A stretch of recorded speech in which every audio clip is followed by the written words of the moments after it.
আলু পেঁয়াজ সহ কাঁচা সবজির মূল্য বৃদ্ধিতে নাজেহাল অবস্থা সাধারণ মানুষের। আর মূল্য বৃদ্ধি রুখতে রাজ্যের পাশাপাশি পশ্চিম বর্ধমান জেলার বিভিন্ন সবজি বাজারে অভিযান চালানো হচ্ছে জেলা প্রশাসনের পক্ষ থেকে। আজ পশ্চিম বর্ধমান জেলা শাসক ও মহকুমা শাসকের নির্দেশ মতো ম্যাজিস্ট্রেট বিকাশ দত্তের নেতৃত্বে বরাকর সবজি মার্কেট ও কুলটির সবজি বাজারে অভিযান চালানো হয়। এদিন দোকানদারের কাছে আলু পেঁয়াজ সহ কাঁচা সবজি বেশি দামে বিক্রি হচ্ছে কিনা তা যাচাই করা হয়। এদিন এই অভিযানে ছিলেন magistrate Bikash Dutta, enforcement agri marketing আধিকারিক সহ স্থানীয় প্রশাসনের আধিকারিকেরা। পশ্চিম বর্ধমান থেকে কাজল মিত্রের রিপোর্ট, খাস খবর Bangla one.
Best cure Pharma এখানে প্রতি শনিবার সকাল 11টা থেকে বসছেন শিশুরোগ বিশেষজ্ঞ ডাক্তার চিন্ময় নন্দী।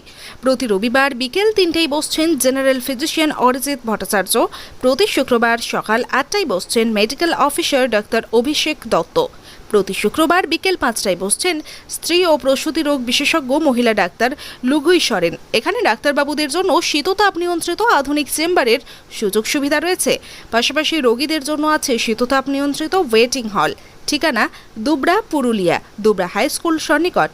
Mobile number 9932257634। बहुत अच्छा, बहुत दिल से हम लोग को बहुत खुशी हुआ कि यहाँ पे एक मेडिकल खुला और औरतों के लिए तो ज्यादा बेटर हुआ है। नहीं, ये पहली बार है इतना, मतलब 23 साल के बाद हम मतलब ऐसा देखे कि इतना आराम मिला हम लोग को कि घर से निकले और मेडिकल ऐसा